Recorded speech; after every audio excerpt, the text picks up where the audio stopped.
Hello friends, welcome to Economy by Ubbu Ramesh sir. So, TGPSC APPSC నిర్వహించే group 2 group 3 examination point of వ్యూలో economy సబ్జెక్ట్లో భాగంగా ఒక ముఖ్యమైనటువంటి లెసన్ జాతీయ ఆదాయం. దీనిని మనం నేషనల్ ఇన్కమ్ అని చెప్పేసి అంటాము. ఈ చాప్టర్ అనేది మరి ఎకానమీ సబ్జెక్ట్కి అతి కీలకమైన సబ్జెక్టుగా ముఖ్యమైన సబ్జెక్టుగా మనం గుర్తించవచ్చును. ఈ చాప్టర్ యొక్క కాన్సెప్ట్స్ ఎలా ఉంటాయంటే, ఈ చాప్టర్లో ఉన్నటువంటి మౌలిక అంశాలను బాగా అర్థం చేసుకుంటే ఆల్మోస్ట్ మనకి ఎకానమీ పైన చాలా వరకు ఒక గ్రిప్ కానీ ఒక అవగాహన కానీ వచ్చేటటువంటి అవకాశం ఉంటుంది. సో ఈ చాప్టర్ చాలా కీలకమైనటువంటి చాప్టర్ అని చెప్పవచ్చు. మరి 150 మార్కుల పేపర్ ఉన్నటువంటి ఎకానమీలో ఈ చాప్టర్ నుంచి కనీసం మనం 10 నుంచి 15 marks 10 to 15 marks we can expect from this lesson. Okay right. Moreover మనకి ఇక్కడ చెప్పబోయేటటువంటి ఎకానమిక్ క్లాసెస్ మొత్తం కూడా బైలింగ్వల్ క్లాసెస్ ఉంటాయి. Both Telugu and English medium రెండు మరి మీడియంలలో మనం ఈ బోధన చేయబడుతూ ఉంటుంది. కాబట్టి ఇక్కడ తెలుగు మీడియం అభ్యర్థులు, ఇంగ్లీష్ మీడియం అభ్యర్థులు ఇద్దరు కూడా స్టూడెంట్స్ ఆస్పిరెంట్స్ ఎవరైతే ఉంటారో వాళ్ళిద్దరిని కూడా దృష్టిలో పెట్టుకొని మనం ఈ క్లాసెస్ తీసుకుంటూ ఉంటాం. ఓకే ఫ్రెండ్స్, సో మరి ఈ జాతీయ ఆదాయం నేషనల్ ఇన్కమ్ అనే చాప్టర్, ఇందులో ఉన్నటువంటి సబ్ టాపిక్స్ ఏంటేంటివి అనేది ముందుగా మనం చూద్దాం. సో ఈ సబ్ టాపిక్స్ అనేటివి చాలా సీక్వెన్స్గా మరి ఇక్కడ మనం అధ్యయనం చేయాల్సినటువంటి అవసరం ఉంటుంది. ఎందుకంటే ఇక్కడ ఈ చాప్టర్ని అర్థం చేసుకోవాలంటే సీక్వెన్స్ అనేది చాలా ఇంపార్టెంట్.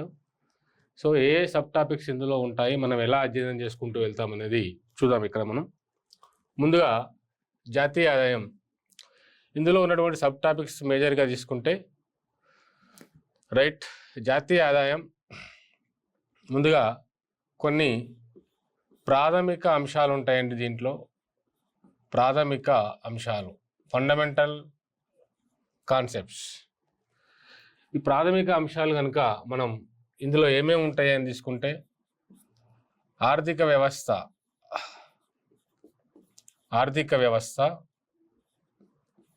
ఓకే, రంగాలు.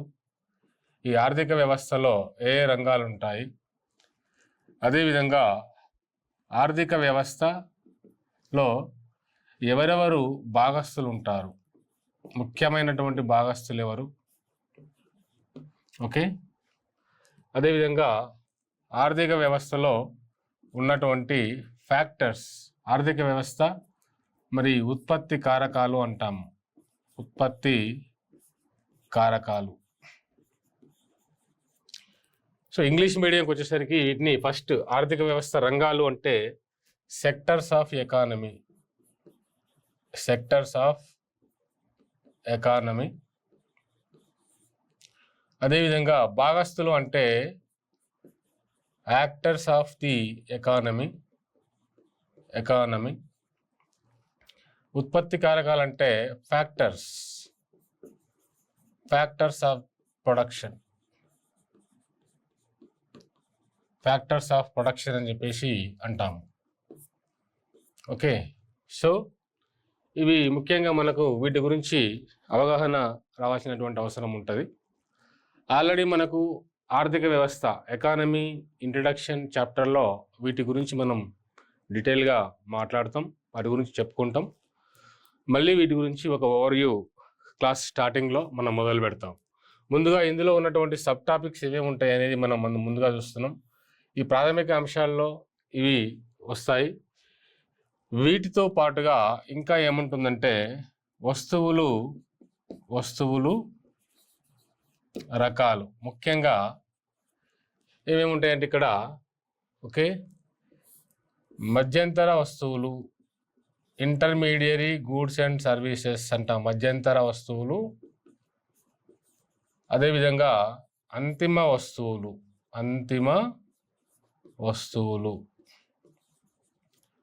మధ్యంతర వస్తువుల్ని ఇంగ్లీష్లో ఇంటర్మీడియరీ గూడ్స్,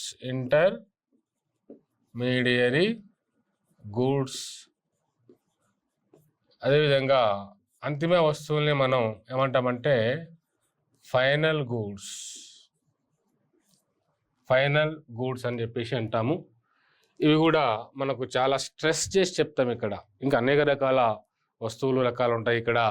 ఏంటంటే మూలధన వస్తువులని, అదేవిధంగా ఓకేనా మరి వినియోగ వస్తువులని ఇలా ఉంటాయి. వీటితో ఇదొక రకమైన కేటగిరీ అయితే, మరొక ముఖ్యమైన రకమైన కేటగిరీ ఏంటంటే దీంట్లో వినియోగ వస్తువులు. వీటిని ఇంగ్లీష్లో ఏమంటారంటే కన్జ్యూమర్ గూడ్స్ అంటాము. అదేవిధంగా మూలధన వస్తువులు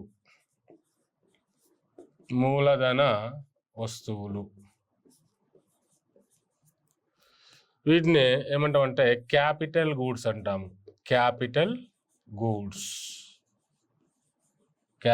గూడ్స్ అంటాం.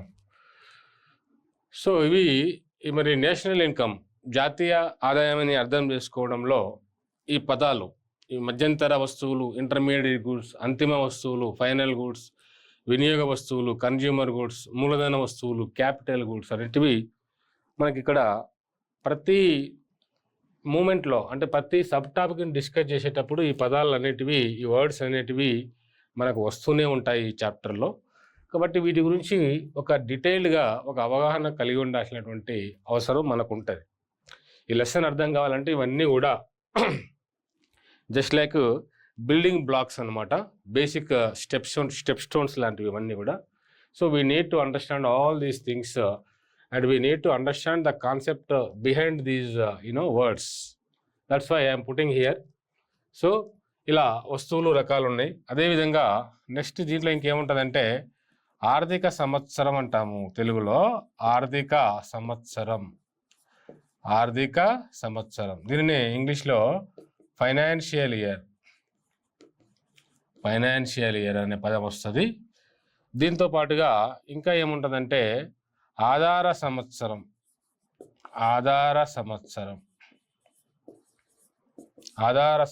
అని అంటాము. దీనిని మనం బేస్ ఇయర్ అంటాము. బేస్ ఇయర్ అని చెప్పేసి అంటాము. ఆధార సంవత్సరం, బేస్ ఇయర్, రైట్. సో ఇవి మనకు ముఖ్యమైనటువంటి కొన్ని ప్రాథమిక అంశాలు అనొచ్చు, లేదా వొకాబులరీ టర్మినాలజీ లేదా పదాలు అనొచ్చు. వీటి గురించి మనకు ముందుగా అర్థం కావాలి. ఓకే, సో నెక్స్ట్ ఇంకా ఏముంటాయంటే మనకు దీంతో పాటుగా ఇంకా కొన్ని అంశాలు ఉంటాయి. అవి ఏంటియో మనం నెక్స్ట్ పేజీలో చూద్దాం. మరి జాతీయ ఆదాయాన్ని అర్థం చేసుకోవడానికి ఉన్నటువంటి నెక్స్ట్ సబ్ టాపిక్ ఏంటంటే రైట్, నెక్స్ట్ నెంబర్ 2 జాతీయ ఆదాయం పరిచయం.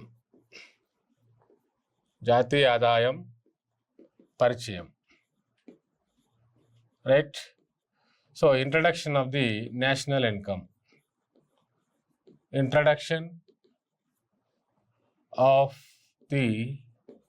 నేషనల్ ఇన్కమ్, నేషనల్ ఇన్కమ్, జాతీయ ఆదాయం పరిచయం అనేటటువంటి నెక్స్ట్. దీంతో తర్వాత మనం జాతీయ ఆదాయం నిర్వచనం.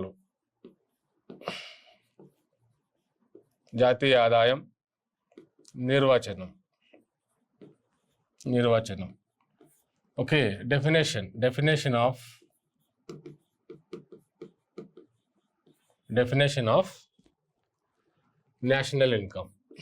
National income, right.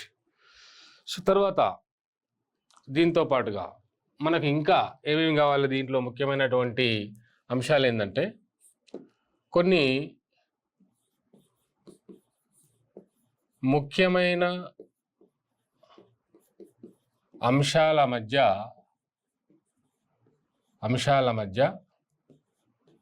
భేదాలు. కొన్ని ముఖ్యమైన అంశాల మధ్య భేదాలు అని చెప్పేసి అంటాం ఇక్కడ. The differences between important important topics.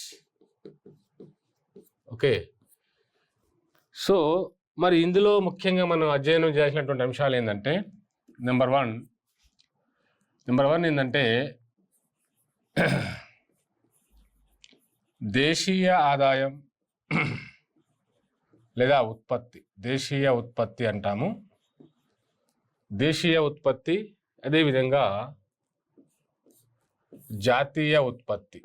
దేశీయ ఉత్పత్తి, అదేవిధంగా జాతీయ ఉత్పత్తి అనేటటువంటి అంశాల మధ్య మనం ఇక్కడ డిఫరెన్సెస్ అనేటివి అధ్యయనం చేసుకోవాలి. ఇక్కడ దేశీయ ఉత్పత్తి అంటే ఇక్కడ డొమెస్టిక్ ప్రోడక్ట్ అని అంటాం ఇంగ్లీష్లో, డొమెస్టిక్ ప్రోడక్ట్. అదేవిధంగా జాతీయ ఉత్పత్తి అంటే దీనిని నేషనల్ ప్రోడక్ట్ అంటారు. నేషనల్ ప్రోడక్ట్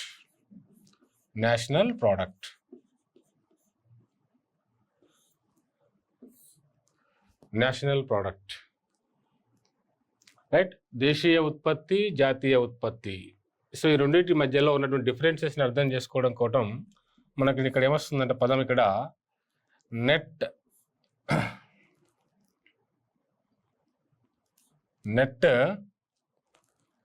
ఇక్కడ ఏంటంటే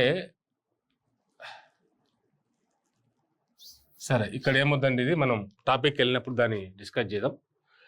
ఇక రెండవ అంశం ఏంటంటే ఇక్కడ ఓకే మరి ఉత్పత్తి కారకాల దృష్ట్యా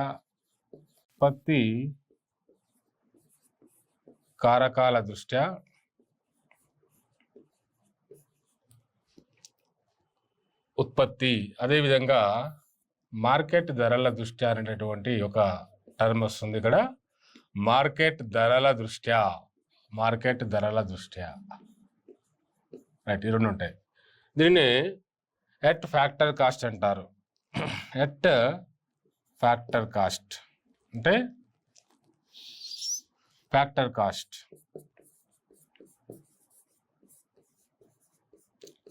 కాస్ట్ అంటాం ఇక్కడ. అదేవిధంగా దీనిని ఏమంటామంటే market prices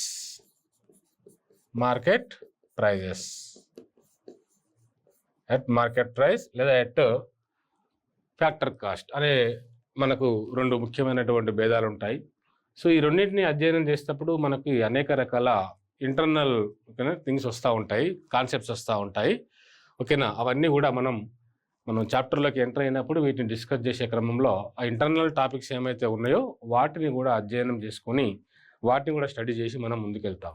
okay friends, so ఇక్కడ ముఖ్యంగా మనం నేషనల్ ఇన్కమ్ అనే చాప్టర్ చూస్తున్నాం. అందులో ఉన్నటువంటి సబ్ టాపిక్స్ ఏమేమి చదువుతాం అనేది అధ్యయనం చేసే క్రమంలో ఏమేమి ఉన్నాయి సబ్ టాపిక్స్ అనేది మీకు నేను అర్థం చేసే ప్రయత్నంలో ఉన్నాను. మొట్టమొదటిసారిగా ఈ జాతీయ అధ్యాయాన్ని అధ్యయనం చేసుకోవడం కోసం ముఖ్యంగా అంటే ఎవరైతే ఫ్రెష్గా స్టార్ట్ చేస్తారో వాళ్ళకి ఈ చాప్టర్ మీద మరి అవగాహన లేనప్పుడు, అర్థం కానప్పుడు వాళ్ళకి ఈ టాపిక్స్ అనేటివి అర్థం చేసుకోవడం అనేది చాలా ఇంపార్టెంట్. బేసిక్ బ్లాక్స్ లాంటివని చెప్పాను. ఇందులో ప్రాథమిక అంశాలు నెంబర్ 1లో ఇవి ఉన్నాయి. నెంబర్ 2కి వచ్చేసరికి దీంట్లో జాతీయ ఆదాయం పరిచయం అని చెప్తున్నాం, జాతీయ ఆదాయం నిర్వచనం, definition of the national income అని చెప్తున్నాం. అదేవిధంగా డిఫరెన్సెస్ బిట్వీన్ ఇంపార్టెంట్ టాపిక్స్ అని చెప్తున్నాం. అందులో దేశీయ ఉత్పత్తి, జాతీయ ఉత్పత్తి అంటే డొమెస్టిక్ ప్రోడక్ట్, అదేవిధంగా నేషనల్ ప్రోడక్ట్, అదేవిధంగా ఉత్పత్తి కారకాల దృష్ట్యా అట్ ఫ్యాక్టర్ కాస్ట్ అని మార్కెట్ ధరల దృష్ట్యా అంటే ఎట్ మార్కెట్ ప్రైస్. సో ఈ పదం, ఈ టర్మ్ ఏదైతే ఉందో టర్మ్ని మీరు చాలాసార్లు రిపీట్ చేయాల్సి వస్తుంది అనమాట. తెలుగు మీడియం వాళ్ళైతే దేశీయ ఉత్పత్తి వర్సెస్ జాతీయ ఉత్పత్తి, అదేవిధంగా ఉత్పత్తి కారకాల దృష్ట్యా వర్సెస్ మార్కెట్ ధరల దృష్ట్యా అనే పదాలు ఇట్లా బాగా మైండ్లోకి వెళ్ళిపోవాలి అభ్యర్థులకి. అదే ఇంగ్లీష్ మీడియం వాళ్ళైతే domestic product versus national product, అదేవిధంగా factor cost versus market prices అనేటటువంటి విధంగా మీ మైండ్లోకి ఈ అంశం అనేది వెళ్ళాల్సినటువంటి అవసరం ఉన్నది. Okay right. సో ఇలా ముఖ్యమైన అంశాల మధ్య భేదాలు అని చూసినాం మనం. తర్వాత నెక్స్ట్ 5th టాపిక్ కింద మనం ఏం చెప్తున్నామంటే జాతీయ ఆదాయ భావనలు. జాతీయ ఆదాయ భావనలు ఓకేనా, జాతీయ ఆదాయ భావనలు అని చెప్తున్నాం ఇక్కడ. ఈ జాతీయ ఆదాయ భావనలు మనకు ముఖ్యంగా ఎన్ని ఉంటాయంటే ఓకే ముఖ్యంగా రైట్ ఈ జాతీయ ఆదాయ భావనలు అనేటివి ముఖ్యంగా 4 ఉంటాయని చెప్పేసి మనకు ఈ జాతీయ ఆదాయం కొలవడం కోసం మరి సైమన్ కుజినేట్స్ అనేటటువంటి అమెరికన్ ఆర్థికవేత్త పరిచయం చేసినటువంటి భావనలే తర్వాత కాలంలో ఓకే 1930s మరి సైమన్ కుజినేట్స్ అనేటటువంటి economist American economist okay great depression ఏర్పడినటువంటి సమయంలో జాతీయ ఆదాయాన్ని ఖచ్చితంగా అంటే చాలా వరకు అక్యురేట్గా ఎగ్జాక్ట్గా ఖచ్చితంగా కొలవడం కష్టం జాతీయ ఆదాయాన్ని, కానీ ఎంతవరకు వీలైతే అంతవరకు మ్యాక్సిమం అట్మోస్ట్ మరి అక్యురేట్గా కొలవడం కోసం ప్రయత్నం చేసినటువంటి ప్రయత్నం అనమాట. ఎవరైనా చేసిందంటే సైమన్ కుజినేట్స్. ఆయన ప్రవేశపెట్టినటువంటి ఈ భావనలు అనమాట. ఏంటంటే వాటిని మనం ఫస్ట్ ముందుగా ఇంగ్లీష్లో చూద్దాము. ఈ జాతీయ భావనలు అంటే జీడిపి, ఓకే, అదేవిధంగా జిఎన్పి అని అంటాము. రెండవది ఎన్డిపి, అదేవిధంగా నాలుగో దాన్ని ఎన్ఎన్పి అని చెప్పేసి ఈ 4 జాతీయ ఆదాయ భావనలను ఈ సైమన్ కుజినేట్స్ అనేటటువంటి ఎకనామిస్ట్ ప్రవేశపెట్టడం జరిగింది. ఎవరైనా సైమన్ కుజినేట్స్. ఈ సైమన్ కుజినేట్స్ అనేటటువంటి ఈ పర్సన్ మరి అమెరికన్ ఎకనామిస్ట్. ఈయన మరి జాతీయ ఆదాయం 19 నేషనల్ ఇన్కమ్ అని మరి 1930s దశకంలో ఈ కాన్సెప్ట్ని ప్రవేశపెట్టడం జరిగింది అమెరికన్ ఎకానమీలో. సో అప్పుడు ఉన్నటువంటి అమెరికా అధ్యక్షులు ఈయన తీసుకొచ్చినటువంటి భావనలను బాగా యూజ్ చేయడం జరిగింది, వాళ్ళకు బెనిఫిట్ చేయడం కూడా జరిగింది.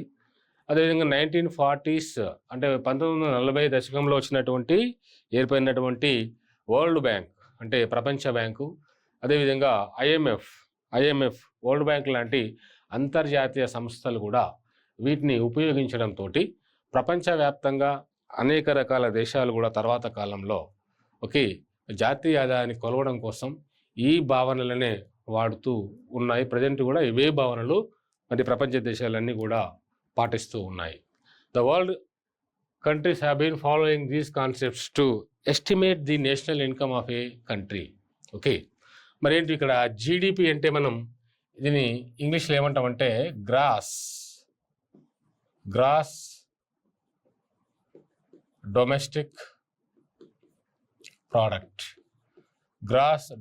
ప్రోడక్ట్ అంటాము. జిఎన్పి అంటే గ్రాస్ నేషనల్ ప్రోడక్ట్. అదేవిధంగా ఎన్డిపి అంటే నెట్ డొమెస్టిక్ ప్రోడక్ట్ అంటాము. ఎన్ఎన్పి అంటే నెట్ నేషనల్ ప్రోడక్ట్ అంటాము. సో ఈ 4 జాతీయ ఆదాయ భావనలు. మళ్ళీ వీటిలో కూడా రెండు రకాలు ఉంటాయి. ఈ 4 జాతీయ ఆదాయ భావనలో ప్రతి దాంట్లో కూడా రెండు అంశాలు ఉంటాయి. ఏంటంటే అంటే ఓకే ఎట్ ఫ్యాక్టర్ కాస్ట్ అంటాము. అదేవిధంగా ఎట్ మార్కెట్ ప్రైజెస్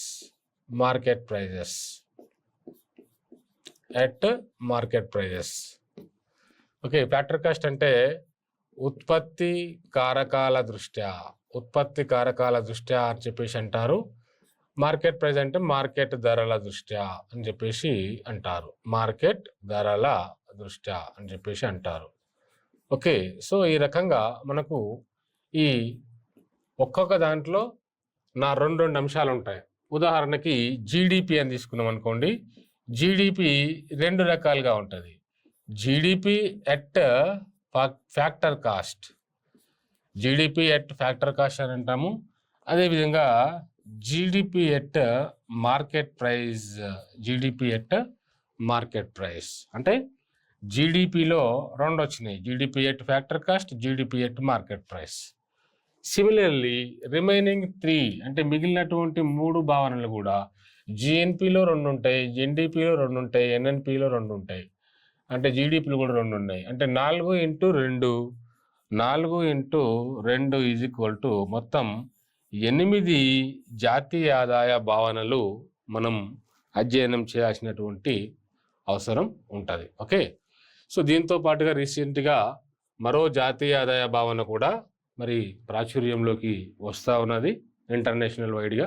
సో దాన్ని కూడా మనం ఈ టాపిక్ డిస్కస్ చేసేటప్పుడు మరి కొత్తగా వచ్చినటువంటి ఆ జాతీయ ఆదాయ భావన ఏదైతే ఉందో దాన్ని కూడా మనం ఇక్కడ అధ్యయనం చేసి ముందుకెళ్లాల్సినటువంటి అవసరం ఉంటుంది. ఓకే ఫ్రెండ్స్, సో జాతీయ ఆదాయ భావనలు సో 4 రకాలు ఉన్నాయి ఇక్కడ. ఏంటంటివి? GDP, GNP, NDP, NNP. ఇందులో మళ్ళీ 2 రకాలు ఉన్నాయి. కాబట్టి 4 ఇంటూ 2 మొత్తం 8 కాన్సెప్ట్స్ మనం. So each and every concept అన్నమాట మనకు ఇట్లా చూడగానే గుర్తుపట్టేసి ఇది ఏ రకమైన భావన అనేటటువంటి విధంగా మనం ఈ కాన్సెప్ట్ని అర్థం చేసుకోవాల్సి ఉంటుంది. సో ఎగ్జామినేషన్ పాయింట్ ఆఫ్ వ్యూలో క్వశ్చన్స్ కూడా వీటిపైన రకరకాలుగా వస్తూ ఉంటాయి. సో ఇప్పుడు ఏదో ఒక భావననిచ్చి ఇంకో భావనను అడగడం మ్యాథమెటికల్, ఓకేనా, అనాలిసిస్ ప్రకారం, ఓకేనా. మరి దీంట్లో నుంచి తీసేస్తే ఇది తీస్తే వచ్చే భావన ఏంది అని చెప్పడం, ఓకే, లేకుంటే దీనికి మధ్య భేదం ఏంటి అని అడగడం, లేదా దీనికి మధ్య భేదం ఏంటి అని అడగడం. ఈ 4 మరి బెస్ట్ జాతీయ ఆదాయాన్ని చాలా దగ్గరగా కొలిచేటటువంటి కాన్సెప్ట్ ఏది? జీడిపినా, జిఎన్పినా, ఎన్డిపినా, ఎన్ఎన్పినా. సో ఇలా ఈ రకంగా గతంలో ఎగ్జామినేషన్ పాయింట్ ఆఫ్ వ్యూలో క్వశ్చన్స్ అడిగి ఉన్నారు. కాబట్టి ఇది బైహార్డ్ చేస్తే వచ్చేటటువంటి అంశాలు కావు, అర్థమయ్యేటటువంటి అంశాలు కావు. సో జాతీయ ఆదాయం అర్థం చేసుకోవడంలో వీటిని అర్థం చేసుకునే దానిపైననే ఈ చాప్టర్ యొక్క మరి నీకు ఎంతవరకు అవగాహన అయింది అనేది ఆధారపడి ఉంటుంది. ఈ 4 కాన్సెప్ట్స్ కనుక మీకు పర్ఫెక్ట్గా అర్థమైతే జాతీయ ఆదాయం లెసన్ పైన మీకు పట్టు వచ్చినట్టే. మిగిలినవన్నీ కూడా దీని మీదనే ఆధారపడుతూ బేస్ అవుతూ ముందుకెళ్తూ ఉంటాయి అన్నమాట. ఓకే ఫ్రెండ్స్, సో ఈ రకంగా ఈ జాతీయ ఆదాయ భావనలు అనేటటువంటి కాన్సెప్ట్ మనకు ముందుకెళ్తూ ఉంటుంది. అదేవిధంగా నెక్స్ట్ కాన్సెప్ట్ ఏముంటుందంటే ఆదాయం ఓకే వర్సెస్ సంపద. ఆదాయం వర్సెస్ సంపద అని చెప్పేసి అంటాము. ఈ రెండింటి మధ్య మనకు డిఫరెన్స్ చూసుకొని ఇక్కడ ఆదాయాన్ని మనం ఇంగ్లీష్లో ఇన్కమ్ అంటాము. ఓకేనా, ఇన్కమ్. ఓకే, మరి సంపదని ఇక్కడ వెల్త్ అంటారు. వెల్త్. ఓకే, సో మరి ఇన్కమ్ అండ్ వెల్త్ ఈ రెండింటి మధ్య మరి ఏంటి, ఓకే, ఈ రెండింటి మధ్య కాన్సెప్ట్ ఏంటనేది కూడా మనం ఇక్కడ చూడాలి. తర్వాత దీంట్లో భాగంగానే మనకు ఏమొస్తుందంటే ఆదాయ చక్రీయ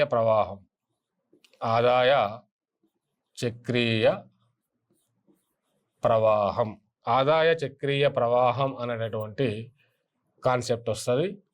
దీనిని మనం సర్క్యులర్ ఫ్లో ఆఫ్ ఇన్కమ్ అని చెప్పేసి ఇంగ్లీష్లో అంటారు. సర్క్యులర్ ఫ్లో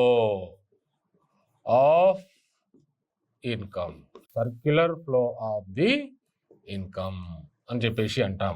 ఓకే, మరి ఇన్కమ్ అంటే ఏమిటి? ఇన్కము మరి ఒక దేశంలోని వివిధ భాగాల మధ్య, వివిధ ఉత్పత్తి సంస్థల మధ్య ఎలా మరి ఫ్లో అవుతూ ఉంటుంది, సర్క్యులేట్ అవుతూ ఉంటుంది. దీని బేస్గానే ఆదాయ చక్రీయ ప్రవాహం అనే కాన్సెప్ట్స్ వస్తాయి. ఈ ఆదాయ చక్రీయ ప్రవాహం అనే కాన్సెప్ట్లో మరి మనకు అనేక రకాల మోడల్స్ ఉన్నాయి. ఇక్కడ మోడల్స్ ఏంటంటే 2 రంగాల నమూనా, ఓకేనా, 2 రంగాల నమూనా అని ఉంటుంది ఇక్కడ. ఓకేనా, 2 సెక్టార్ మోడల్ అంటారు ఇంగ్లీష్లో. 2 సెక్టార్ మోడల్. ఓకే, మళ్ళీ ఈ 2 రంగాల నమూనాలో మళ్ళీ 2 రకాలు ఉంటాయి. దీంట్లో ఏంటంటే విత్ సేవింగ్స్ అంటే పొదుపులు అన్నమాట. పొదుపులు ఉన్నప్పుడు, అదేవిధంగా without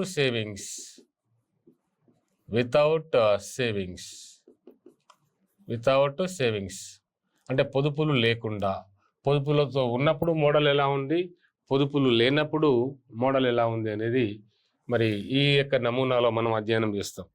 so don't worry friends, మనం ఇంటర్నల్గా ఈ చాప్టర్ డిస్కస్ చేసేటప్పుడు ప్రతి అంశాన్ని కూడా చాలా డీటెయిల్గా వివరంగా చెప్పడం జరుగుతుంది.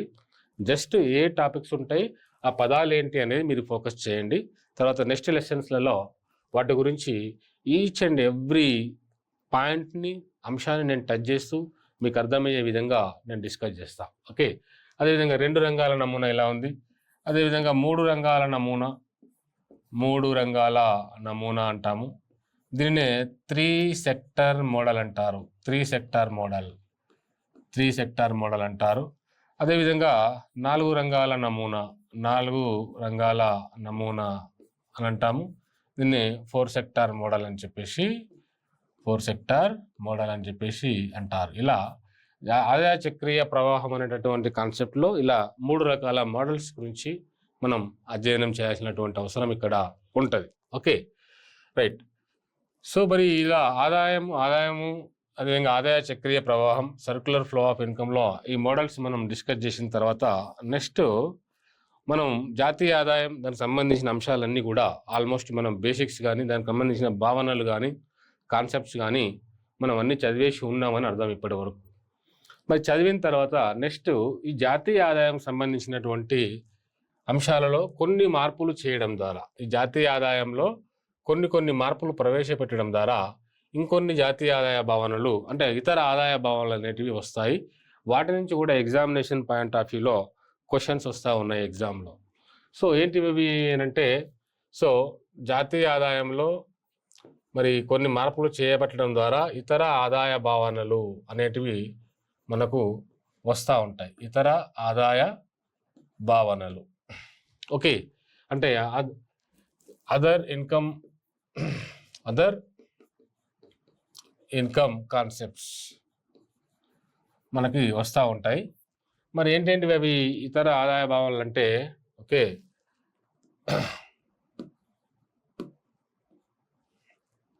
నెంబర్ 1 ప్రైవేట్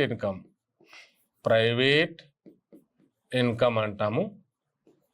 ఓకే, అదేవిధంగా personal income,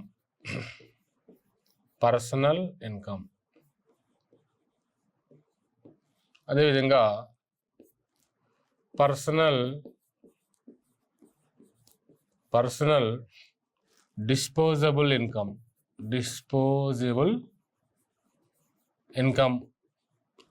personal disposable income అంటాము. 4th వన్ ఏంటంటే పర్ క్యాపిటా ఇన్కమ్,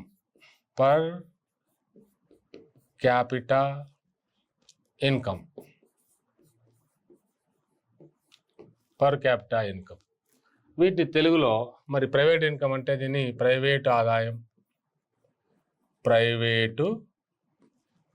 ఆదాయం అని చెప్పేసి చెప్తారు. అది పర్సనల్ ఇన్కమ్ అంటే దీన్ని కూడా తెలుగులో వ్యయారహ ఆదాయం. ఓకేనా. ఇప్పుడు డిస్పోజబుల్ ఇన్కమ్ అంటే దీని ప్రైవేట్ ఇన్కమ్, పర్సనల్ ఇన్కమ్ అంటే వ్యక్తిగత ఆదాయం అంటాం, దీన్ని వ్యక్తిగత ఆదాయం. మరి డిస్పోజబుల్ ఇన్కమ్ని ఏమంటామంటే వ్యయారహ ఆదాయం అని చెప్పేసి అంటారు. అదేవిధంగా పర్ క్యాపిటా ఇన్కమ్ని తెలుగులో ఏమంటారంటే తలసరి ఆదాయం, రైట్. సో ఈ రకంగా మనకు ఆదాయ భావనలు అనేటివి అంటే నేషనల్ ఇన్కమ్, ఇవన్నీ కూడా దేని మీద బేస్ అయి ఉంటాయంటే నేషనల్ ఇన్కమ్ ఆధారంగా బేస్ అయి ఉంటాయి. నేషనల్ ఇన్కంలో కొన్ని రకాల మార్పులు చేర్పులు చేయడం ద్వారా మనకు ఈ 4 రకాల ఆదాయ భావనలు, ఇతర ఆదాయ భావనలు వస్తాయి. మరి ఎందుకు ఇలా మార్పులు చేర్పులు చేసి ఈ రకమైన ఆదాయం వస్తుందంటే దీనికి మెయిన్ బ్యాక్గ్రౌండ్ ఏంటంటే, ఇక్కడ జాతీయ ఆదాయం అంటే ఒక దేశంలో ఉన్నటువంటి అందరూ అంటే అన్ని రకాల కుటుంబాలు, వ్యక్తులు, సంస్థలు, కంపెనీలు, ఫ్యాక్టరీలు, ప్రభుత్వ రంగము, ప్రైవేట్ రంగం అంతా కలిసి ఒక సంవత్సర కాలంలో సంపాదించినటువంటి ఆదాయం, దానిని మనం జాతీయ ఆదాయం అంటాము. మరి ఈ సంవత్సర కాలంలో దేశంలో ఉత్పత్తి చేయబడినటువంటి ఈ జాతీయ ఆదాయము దేశంలో ఉన్నటువంటి ప్రతి వ్యక్తికి ఏ రకంగా రీచ్ అవుతుంది, ఏ రకంగా డిస్ట్రిబ్యూట్ చేయబడుతుంది, ప్రతి వ్యక్తికి వచ్చేటటువంటి ఆదాయాన్ని ఏ రకంగా లెక్కిస్తారు అంటే స్టెప్ బై స్టెప్ వస్తుంది అన్నమాట. ఈ స్టెప్స్ అన్నీ వస్తూ చివరికి నేషనల్ ఇన్కమ్ నుంచి లాస్ట్కి ఏమొస్తుందంటే పర్ క్యాపిటా ఇన్కమ్ వరకు ఈ ఫ్లో అనేది ఎలా రీచ్ అవుతుంది, ఎలా దేశం మొత్తం సంపాదించినటువంటి ఆదాయాన్ని మరి దేశంలో ఉన్న అట్టడుగు స్థాయిలో ఉన్న ఒక వ్యక్తి, ఒక పర్సన్కి ఎలా రీచ్ అవుతుంది, ఎలా క్యాల్కులేట్ అవుతుందని కాన్సెప్ట్ బేస్డ్గా ఇన్ని ఆదాయ భావనలు అనేటివి మనం అధ్యయనం చేయాల్సి వస్తుంది. వీటిపైన కూడా ఎగ్జామినేషన్ పాయింట్ ఆఫ్ వ్యూలో గతంలో క్వశ్చన్స్ అడుగుతూ ఉన్నారు, అడిగే అవకాశం ఎక్కువగా ఉన్నటువంటి అంశం అన్నమాట. Okay, right. ఇది ఇంకా ఇకపోతే నెక్స్ట్ టాపిక్, దీంట్లో అతి ముఖ్యమైన అంశం ఏంటంటే, ఓకే, మరి జాతీయ ఆదాయం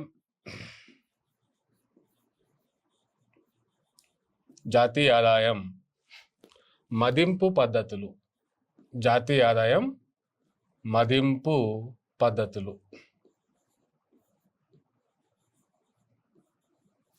నిన్న ఇంగ్లీష్లో ఉంటా నేషనల్ ఇన్కమ్ ఎస్టిమేషన్ మెథడ్స్.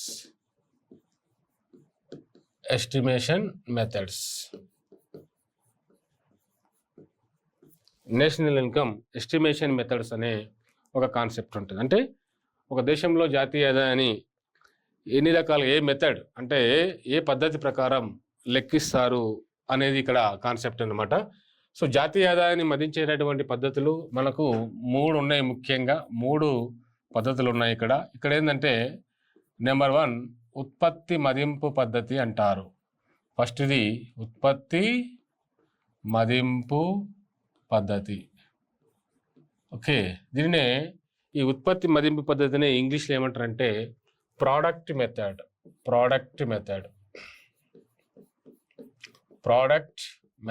అని చెప్పేసి అంటాము. ఇక్కడ ఉత్పత్తి మదింపు పద్ధతిని ప్రోడక్ట్ మెథడ్ అంటారు.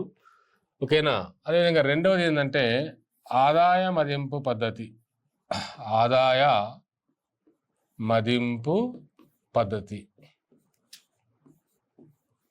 దీనిని ఇంగ్లీష్లో ఇన్కమ్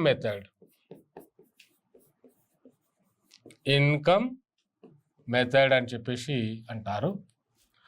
ఓకే, ఇంకా మూడవది ఏంటంటే వ్యయ మదింపు పద్ధతి.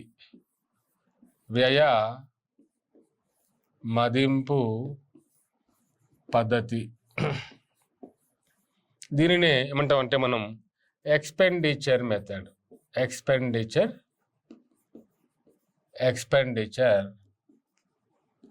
అని అంటాం. ఇలా ఒక దేశంలో జాతీయ ఆదాయాన్ని లెక్కించేటటువంటి విధానాలు 3 రకాల విధానాలు ఉన్నాయి. ఉత్పత్తి మదింపు పద్ధతి ప్రోడక్ట్ మెథడ్, ఆదాయ మదింపు పద్ధతి ఇన్కమ్ మెథడ్, వ్యయ మదింపు పద్ధతి ఎక్స్పెండిచర్ మెథడ్ అని చెప్పేసి మనకి ఇక్కడ ఉన్నాయన్నమాట. ఓకే, మరి ఏ పద్ధతిని వాడతారు అని అంటే, ఒక దేశం యొక్క economic activities, major economic activities, అక్కడ ప్రభుత్వ విధానాలు, అక్కడ ఉన్న పరిస్థితులను బట్టి మరి ఒక్కొక్క మెథడ్ని ఒక్కొక్క దేశం ఒక్కొక్క రకంగా ఉపయోగిస్తూ ఉంటుంది. కొన్ని దేశాలు ఈ 3 2-3 పద్ధతులను వాడతాయి. మన భారతదేశం మాత్రం ఈ 3 పద్ధతులను ఉపయోగిస్తుంది అన్నమాట. ఈ 3 పద్ధతులను ఉపయోగించి జాతీయ ఆదాయాన్ని అంచనా వేస్తూ ఉంటుంది ఇండియా. ఓకే, ఇండియన్ ఎకానమీలో భాగంగా. కాబట్టి ఇది చాలా ఇంపార్టెంట్ కాన్సెప్ట్. దీంట్లో అనేక రకాల ఇంటర్నల్ టాపిక్స్ ఉంటాయి, చాలా ఇంపార్టెంట్ ఇంటర్నల్ టాపిక్స్ ఉంటాయి. అవన్నీ కూడా ఎగ్జామినేషన్ పాయింట్ ఆఫ్ వ్యూలో చాలా ఇంపార్టెంట్, కంపల్సరీ ఎగ్జామ్లో క్వశ్చన్స్ వచ్చేటటువంటి ఏరియా ఇది అనమాట. ఓకే, ఇప్పటి వరకు సరే, మళ్ళీ మనం చూద్దాం. ఇది అయిపోయిన తర్వాత నెక్స్ట్ జాతీయ ఆదాయ అంచనాలు.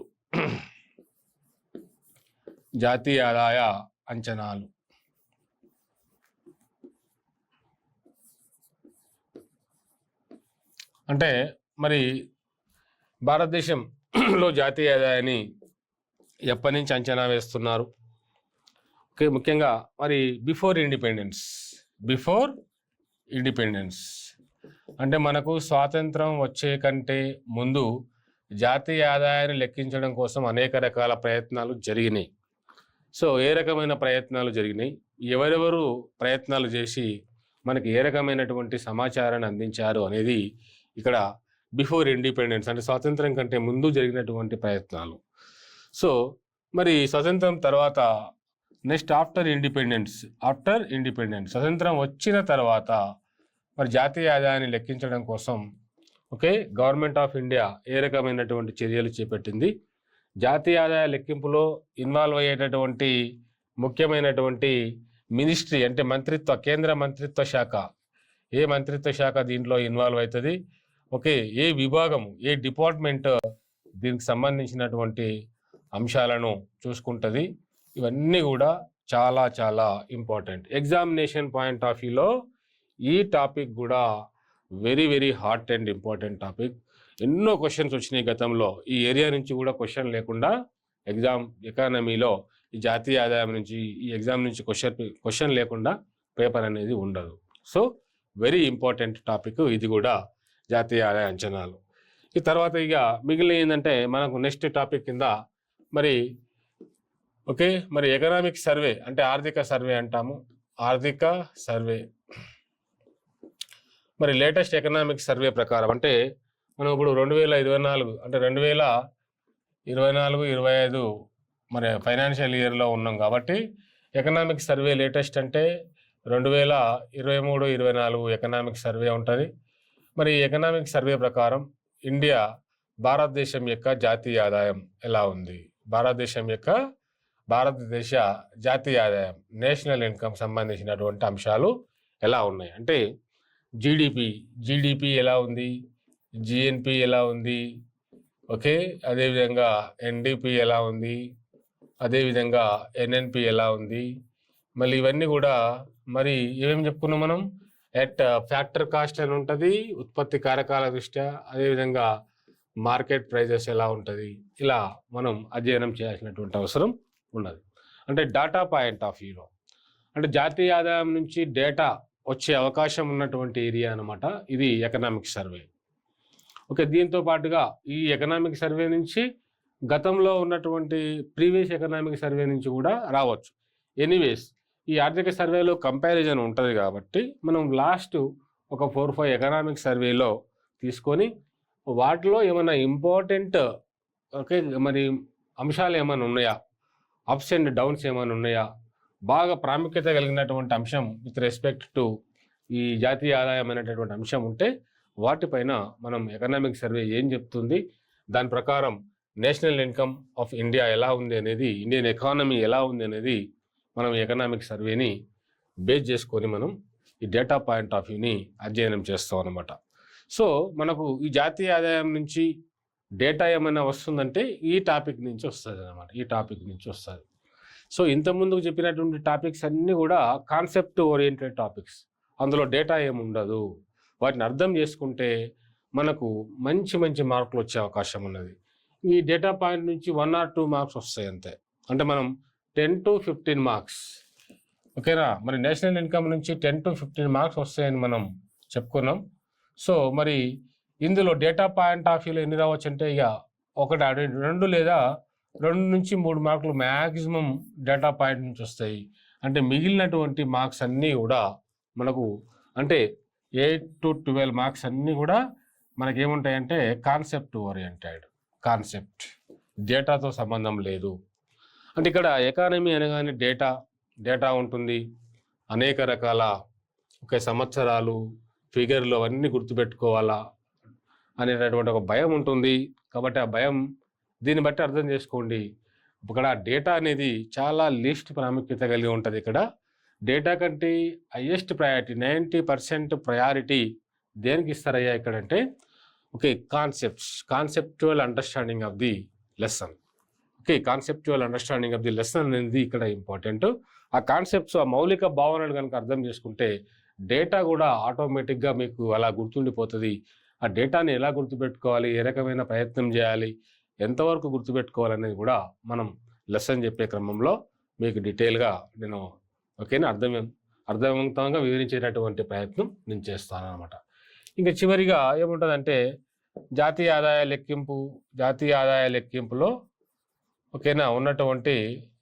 లెక్కింపులో ఉన్నటువంటి సమస్యలు, ఇండియా ఫేస్ చేస్తున్నటువంటి సమస్యలు ఏంటి అంటే రైట్.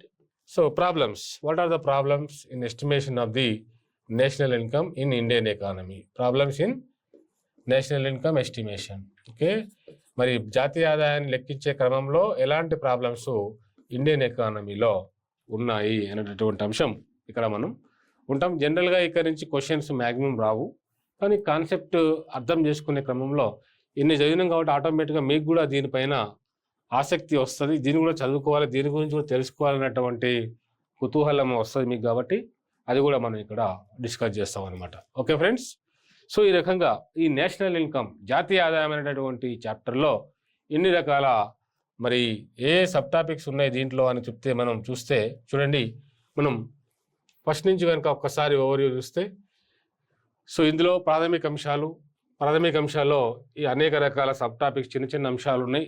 ఇంకా మనం చెప్పుకుంటూ పోతా ఉంటే ఇంకా కొన్ని కొత్త కొత్త పదాలు వస్తాయి.